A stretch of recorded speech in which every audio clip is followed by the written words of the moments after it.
want somebody to hear this, they'll bring them right where we at. We don't have to go to a, do nothing extra. Do nothing extra, right. We don't have to seek anything extra. Whatever you got something? You told me to go to 2nd Ezra 7th chapter. Yeah, about verse 44 roundabout. All right.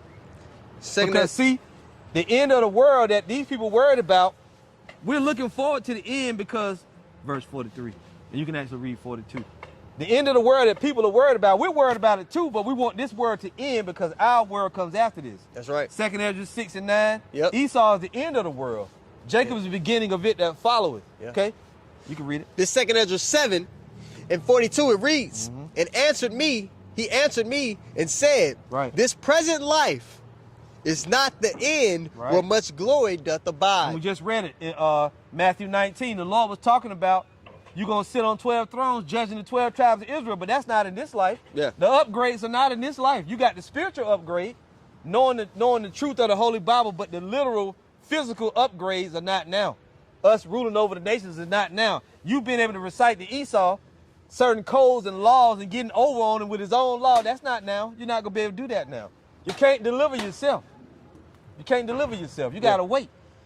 Read that again, please. 2nd Ezra 7 and 42 again from the top. Yeah. It says, he answered me and said, this present life is not the end where much glory doth abide. Right. This present life is not the end. Go ahead.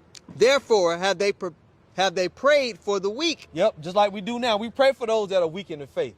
That happened back then the same way. You got it. But the day of doom shall be the end of this time. Right. What's the day of doom? When the nuclear missile destroyed Babylon the Great, the second death. Yep. The day of doom shall be the end of this time. Yeah. But it's not the end of everything. It's just the end of this world. Esau is the end of the world. Jacob is the beginning of it that follow. Read that line again. Verse 43, yep. It says, but the day of doom shall be the end of this time, this age, and the beginning of the immortality for to come. Right. The beginning of the immortality. The end of this world, the worst day here, is the first day of the kingdom of heaven. And that's a cut to the people that say, we already in the kingdom. Well, in the kingdom, the Israelites are supposed to be immortal. Yep.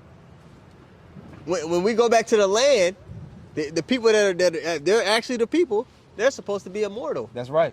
And so many other things, like that Rabbi, Yaron. Yeah, I don't know how to say his whack ass Yaron name. Ravine. Rabbi Yaron Ravine, he tried to say we the Edomites. Nah, nigga, you got it wrong. Yeah. If you supposed to be Jacob and you in the Holy Land now, you should be immortal. Yep. The Lord should be here. Yeah. King David, all 12 tribes should be together. All nations should be flowing to Jerusalem. The land you dwell in will be way bigger. Yeah. It's all types of things that you don't fulfill. You put your foot in your mouth. There wouldn't be war on the earth anymore. Right. Right. And Armageddon would have already happened. Yeah. And America wouldn't exist. Yeah. Babylon the Great would already have been thrown down. What are you talking about, man? Yeah. You don't know what you're talking about, but that's okay, though. All of the earth will be governed by the laws in the Torah. That's it. That's it. Just over with. 43 again from the top. But the day of doom shall be the end of this time, and the beginning of the immortality for to come, where corruption is past. Right, corruption would already be over with. You see? All types of corruption in the world and these corruptible bodies are all going to pass away. That's right. For the Israelites, though. Yeah. Intemperance is at an end. Yep. Infidelity is cut off. Righteousness is grown, and the truth is sprung up. Right. Can you go from there? 2nd Ezra 6 and 7. Of course. Let's get that. That's the end. That's the end right there. But it's the end of this world and the beginning of the immortality which is for to come, which that's Jacob's world. Jacob's world begins when Esau's ends. Yep. You got it. 2nd Ezra 6 and 7, it says, then answered I and said, what shall be the parting asunder of the times? Right. Or when shall be the end of the first and the beginning of it that followeth? So you got a problem, Yaron Ravine. It said that Esau's world is going to end before Jacob's begins. So how in the hell are you in Jacob's? You saying you Jacob, but you in Esau's world right now. We know that we're in the end. Even when you go to Daniel 2, even the scholars know that. After the end, when the Roman Empire falls, then you have the divine kingdom on the earth, and that's when the Israelites go home during the divine kingdom, not before it, during the 4 major empires on the earth. Something ain't adding up. But the bar gets too hot for these scoffers when you go into prophecy. And that's why when people come up, man, that's the first thing you should really go into. Yep. Go into the prophecies. Because they have no understanding of those things. They start guessing. It may be a bunch of maybes, and they get unsure. Like Elder Yatazak say, you run out of precepts quick when you're lying. You run out of precepts quick when you're lying. You got nothing to come back with. That's why you keep going to them other books, other sources, And all the people that come on, like that one rabbi was on the news, the female. Yeah. Talking about there was lady. there was only a certain, like 6 million Jews in the world. What the fuck you talking about, lady? The Lord said we're going to be as numerous as the sands of the sea. Woo. You lied right on national TV and didn't even use the Bible. This is why you people never go to the source. You always got to go to something else.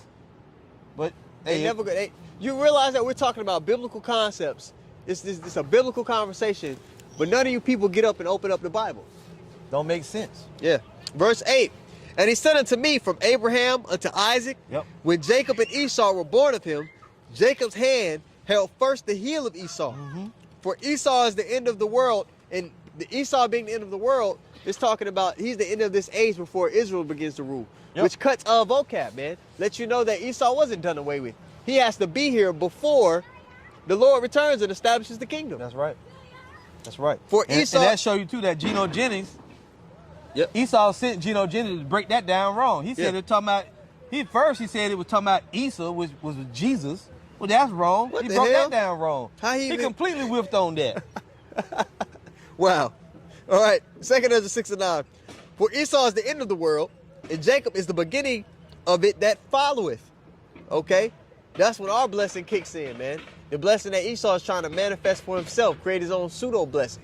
You notice everything that Esau is trying to do is a great value version of what the Lord gives us on day one. Great value version. The immortality, right? Just that in itself, that's something that we receive. That's supposed to be exclusive to the nation of Israel. And one of the brothers, I think the brother from Switzerland, 12 tribes of Israel said Rabbi Smallhat need to stick to trading stocks at Wall Street. Yeah. Right. And oral circumcision. Need to stick to that. Yeah.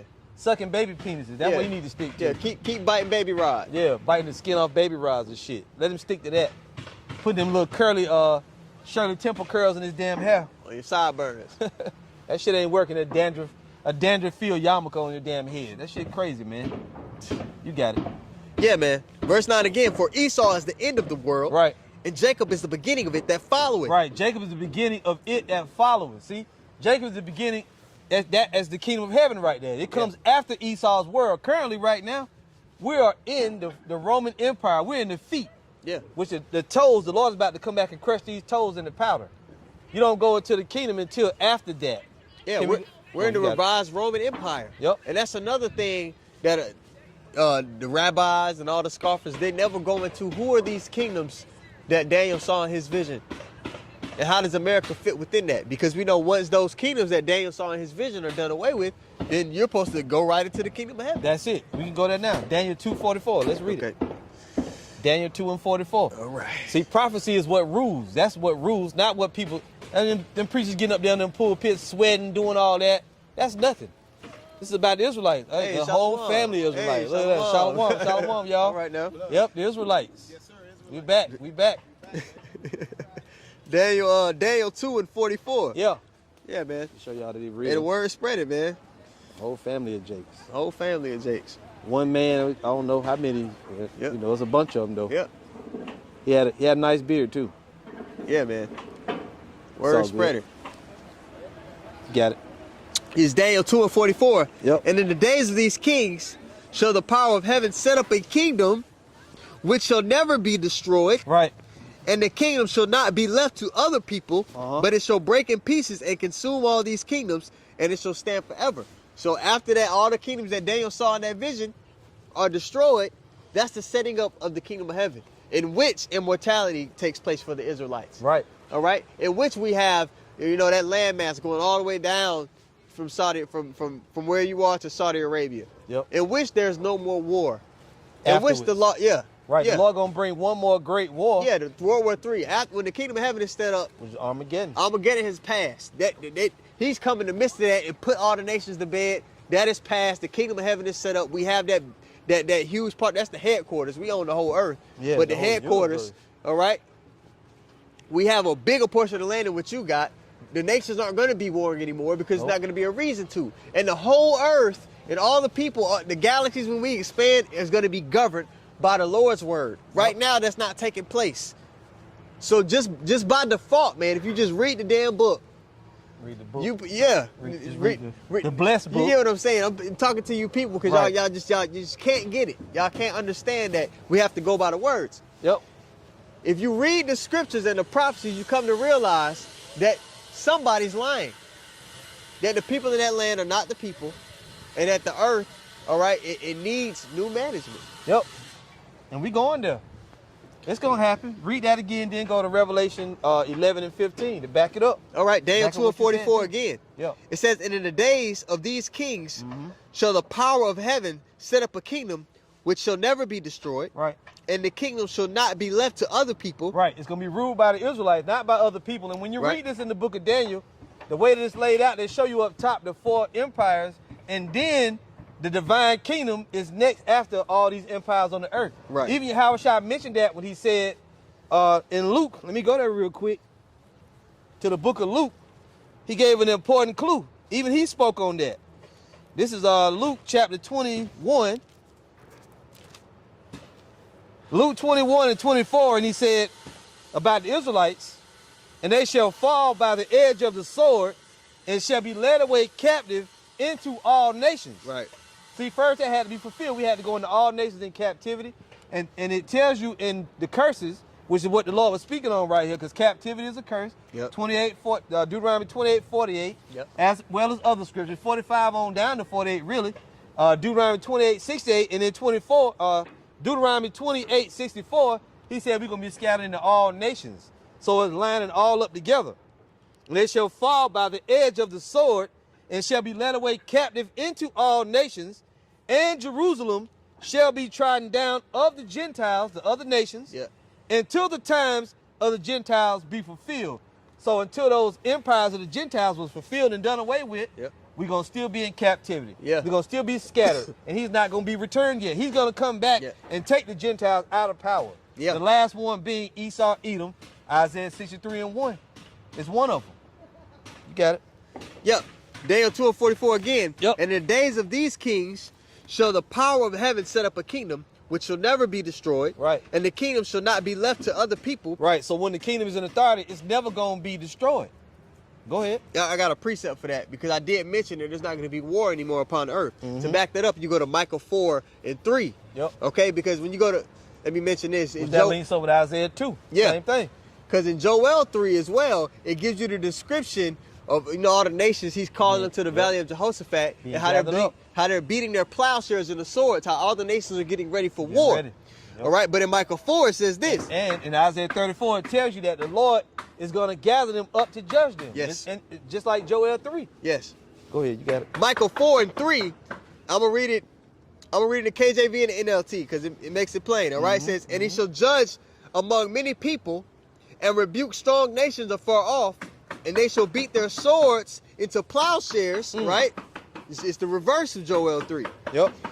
Into plowshares, and their spears into pruning hooks. Nation shall not lift up sword against nation, neither shall they learn war anymore. And then you read in the NLT, it says, the Lord will mediate between peoples. So you know how Esau officiates between all the nations? Yep. He tries to play, he tries to play big brother to everybody. That's actually going to be our job. The Lord will mediate between peoples and will settle disputes between strong nations far away. They will hammer their swords into plowshares and their spears into pruning hooks. Nation will no longer fight against nation, nor train for war anymore. You got it. Yeah, man. So that by default, just there, we could take, one of these points, little bits and pieces, and just say, hey, this doesn't line up. Nope. All right. And then they'll start lying. We got a peace plan in the process. Oh, man. Yeah, whatever. We got the United Nations. There ain't gonna be no United Nations. Nations ain't gonna unite. Yeah, it's just gonna be us. That's it. One authority. All right, back to Daniel 2. And in the days of these kings shall the power of heaven set up a kingdom which shall never be destroyed. Yep. And the kingdom shall not be left to other people, but it shall break in pieces and consume all these kingdoms, and it shall stand forever. It shall break in pieces and consume all these kingdoms. See that? The whole world infrastructure is going to be broken apart by the Lord. The way people do business, the tax codes, the currencies, all that shit going to be broken down by the Lord. All of it is going to be done away with. There's not going to be any longer one world reserve.